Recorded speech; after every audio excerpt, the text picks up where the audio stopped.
Assalamualaikum warahmatullahi wabarakatuh. Bertemu lagi dengan Ibu di pelajaran matematika. Pada pertemuan kali ini, Ibu akan membahas mengenai penyajian data dalam bentuk tabel distribusi frekuensi berkelompok dan tabel distribusi frekuensi relatif. Contoh soalnya sebagai berikut. Diketahui sebuah data yang diperoleh dari 40 kali pengukuran sebagai berikut. Nah, di sini ada data yang sudah berurutan. Jadi, kalian tidak perlu mengurutkannya lagi. Tetapi, jika soalnya itu datanya belum berurut, langkah pertama yang harus kalian selesaikan yaitu mengurutkan datanya terlebih dahulu dari yang terkecil hingga yang terbesar. Pertanyaannya adalah, buatlah tabel distribusi frekuensi berkelompok dan tabel distribusi frekuensi relatif untuk data di atas dengan keterangan log 40 itu sama dengan 1,6. Jawab. Langkah pertama yang harus kita selesaikan yaitu mengurutkan data dari yang terkecil hingga yang terbesar. Nah, data terkecil yaitu X minimal sama dengan 19, X maksimalnya sama dengan 76. Langkah kedua, mencari jangkauan. Jangkauan itu adalah selisih X maksimal dikurangi X minimal sama dengan 76 dikurangi 19, maka jangkauannya sama dengan 57. Langkah ketiga, menentukan banyaknya kelas. Nah, pada menentukan banyaknya kelas itu menggunakan aturan empiris Sturges, yaitu K, di mana K ini banyaknya kelas sama dengan 1 ditambah 3,3 log N. N di sini sama dengan jumlah data. 1 ditambah 3,3 log 40, kemudian kita cari 3,3 dikali dengan log 40. Log 40 sama dengan 1,6.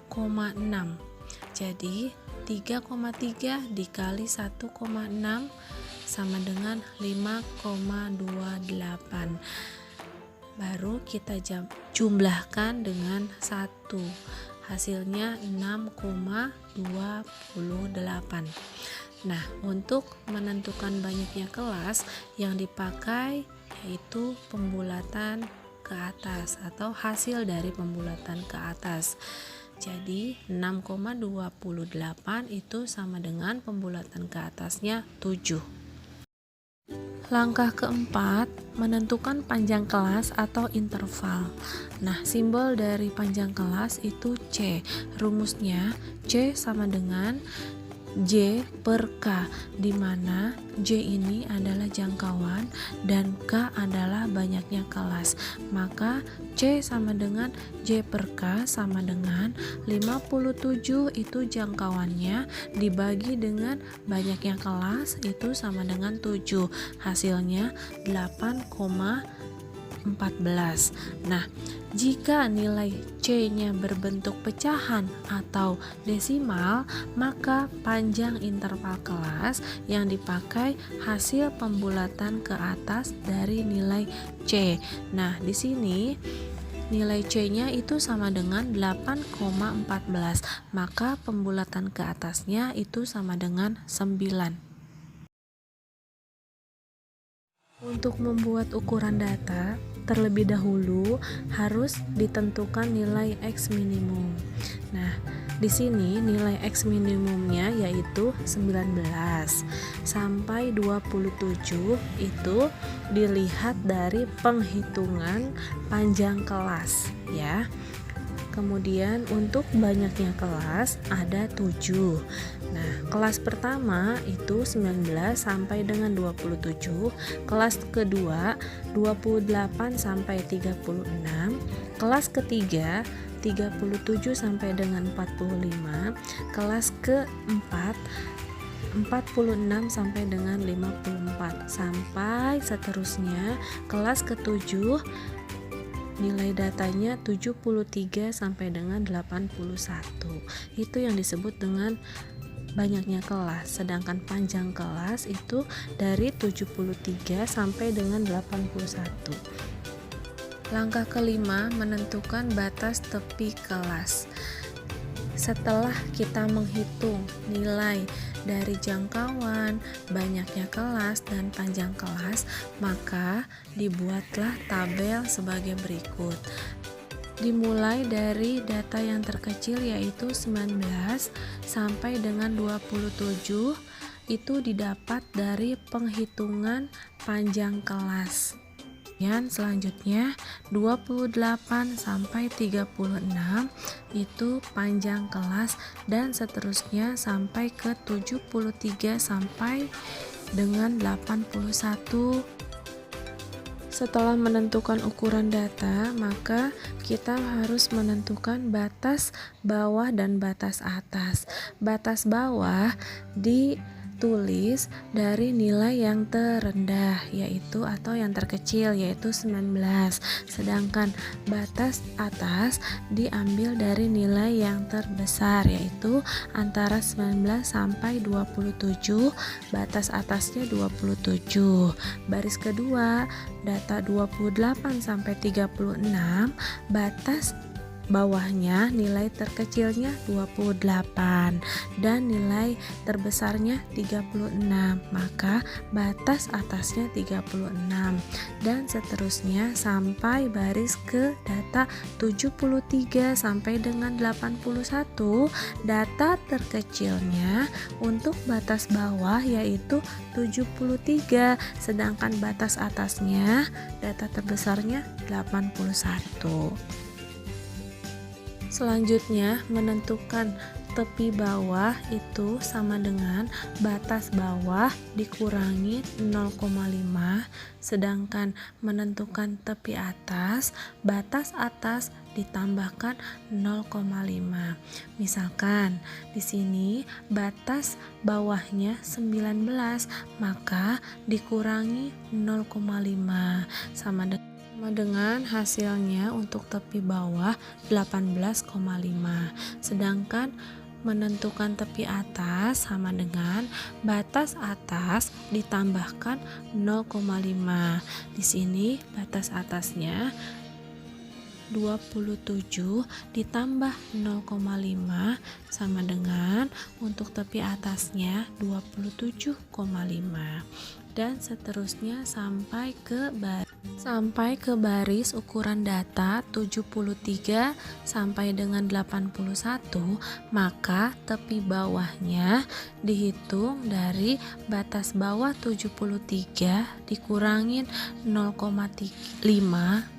Untuk menentukan tepi bawah 28 dikurangi 0,5 sama dengan 27,5, sedangkan untuk menentukan tepi atas 36 ditambah dengan 0,5, maka hasilnya 36,5, dan seterusnya sampai data yang terakhir yaitu ukuran data 73 sampai dengan 81, maka tepi bawahnya 73 dikurangin 0,5 sama dengan 72,5, sedangkan untuk tepi atas 81 ditambah 0,5 sama dengan 81,5. Yang terakhir, menentukan frekuensi tiap-tiap kelas dari ukuran data yang sudah kita buat, didapat dari jangkauan, banyaknya kelas, dan panjangnya kelas, itu maka kita menentukan frekuensi. Nah, untuk menentukan frekuensi, Alangkah lebih baiknya kalian sambil melihat data di awal soal. Nah, di situ datanya sudah berurut dari 19 sampai 76. Ada 40 kali pengukuran data, terendah 19, yang tertinggi 76. Nah, sambil kita menghitung frekuensi, kalian bisa melihat data di awal soal. Di sini ukuran datanya 19 sampai 27, frekuensinya 3. Dari mana 3? Lihat data di awal soal, itu ada 19, 25 sampai 26. Di sini 27 di datanya kan tidak ada, maka kita ambil sebelum angka 27, yaitu 26. Jadi ada 3 frekuensi. Sedangkan untuk barisan kedua, ukuran data 28 sampai 36, frekuensi di sini 6. Kita hitung 28, 32, 35, 35, 35 sampai 36. Untuk ukuran data kelas ketiga yaitu 37 sampai dengan 45, ada 10 frekuensi.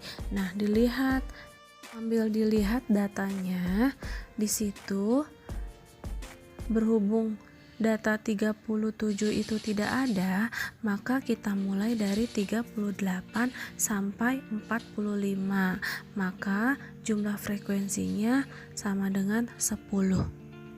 Dan seterusnya sampai kelas ke-7, yaitu ukuran data 73 sampai dengan 81. Sambil kalian lihat data di awal soal yang termasuk ke dalam ukuran data 73 sampai 81, yaitu hanya data di soal 73 dan 76.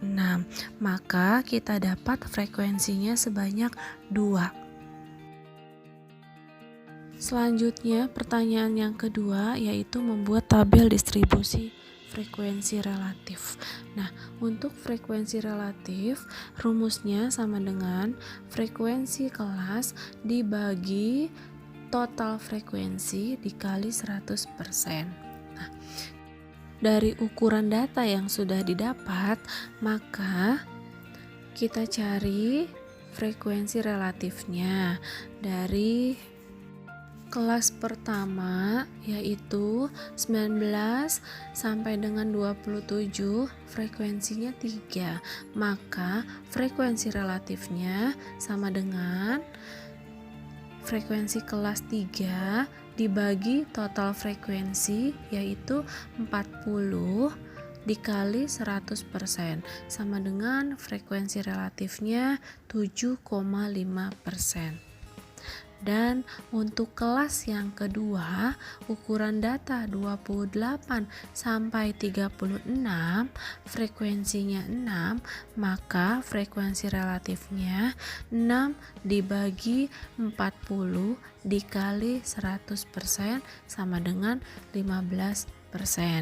Dan seterusnya sampai kelas ke-7, ukuran data 73 sampai dengan 81, frekuensinya 2, maka frekuensi relatifnya 2 dibagi 40